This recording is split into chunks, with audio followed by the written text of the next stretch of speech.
Good evening friends. Welcome to the trader. 12 August ఇవాళ Nifty 97 points నెగెటివ్గా close అయింది. Market flat open అయిన తర్వాత 24,630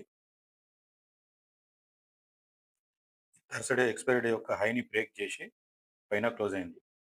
కానీ 24,730 వరకు వెళ్ళలేదు. అక్కడి నుంచి ఫాల్ అయింది. అంటే ఇది ఒక ఫేక్ బ్రేక్అవుట్ ఇచ్చి ఇక్కడి నుంచి ఫాల్ కావడానికి ట్రై చేసింది. మళ్ళీ 24,540 దగ్గర సపోర్ట్ తీసుకుని సేమ్ 24,630 దగ్గర మళ్ళీ ఒక రిజెక్షన్ తీసుకుని డైరెక్ట్గా కిందికి వచ్చేసింది. నిన్నటి మూవ్ తర్వాత మళ్ళీ ఇవాల్టి ఫస్ట్ హాఫ్ మూవ్ తర్వాత మార్కెట్ 24,630 అబోవ్ని సస్టైన్ కావాల్సింది. ఇది 24,630 అబోవ్ సస్టైన్ కాకుండా మళ్ళీ ఇక్కడి నుంచి ఫాల్ అవ్వడం అనేది మార్కెట్లో ఉన్న నెగిటివిటీ కంటిన్యూ అవుతుందనే చూపిస్తుంది.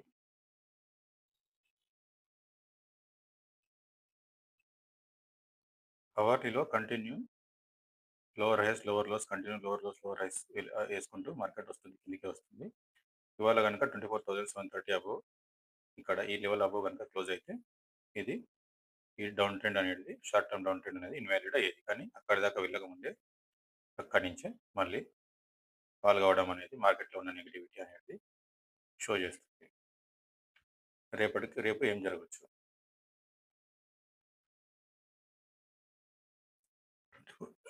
24,540 ఏదైతే లెవెల్ లాస్ట్ మూమెంట్ లోపల బ్రేక్ చేసిందో 230 అట్లా, ఇది ఇప్పుడు మన బయింగ్ లెవెల్ అవుతుంది. 24,540 అబోవ్ 24,630 మళ్ళీ 24,730 వరకు కూడా వెళ్ళడానికి పాసిబిలిటీ ఉంది. కింది సైడ్ చూసుకుంటే 24,400 అనేది చాలా ఇంపార్టెంట్ లెవెల్. ఇది 24,470 ఫస్ట్ సపోర్ట్ వస్తుంది, కానీ అది చాలా నియర్గా ఉంది కాబట్టి మనం 24,400 405 తీసుకుంటే దాని బిలో 24,350 అది కూడా బ్రేక్ అయితే రేపు 24,240 వరకు వెళ్ళడానికి పాసిబిలిటీ ఉన్నది. అసలు చెప్పుకోవాలంటే ఇవాళ మూవ్ ఫస్ట్ హాఫ్ మూవ్ తర్వాత నిన్నటి మూవ్ ప్లస్ ఇవాళ ఫస్ట్ హాఫ్ మూవ్ తర్వాత నిఫ్టీ 80% 24,630 అబోవ్నే క్లోజ్ కావాల్సింది, కానీ కాలేదు. దాని కిందికి వచ్చింది అని అంటే ఫ్యూచర్లో ఉన్న నెగిటివిటీని ఇది ఇప్పుడే రిప్రజెంట్ చేస్తుంది.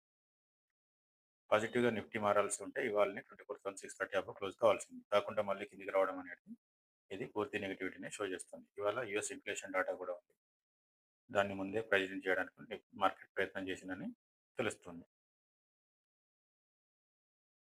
మీకు నా వీడియోస్లో ఇచ్చిన లెవెల్స్ యూస్ఫుల్ అనిపిస్తే, వీడియో బాగుంది అనిపిస్తే వీడియోని లైక్ చేయండి, షేర్ చేయండి, సబ్స్క్రైబ్ చేయడం మాత్రం మర్చిపోకండి.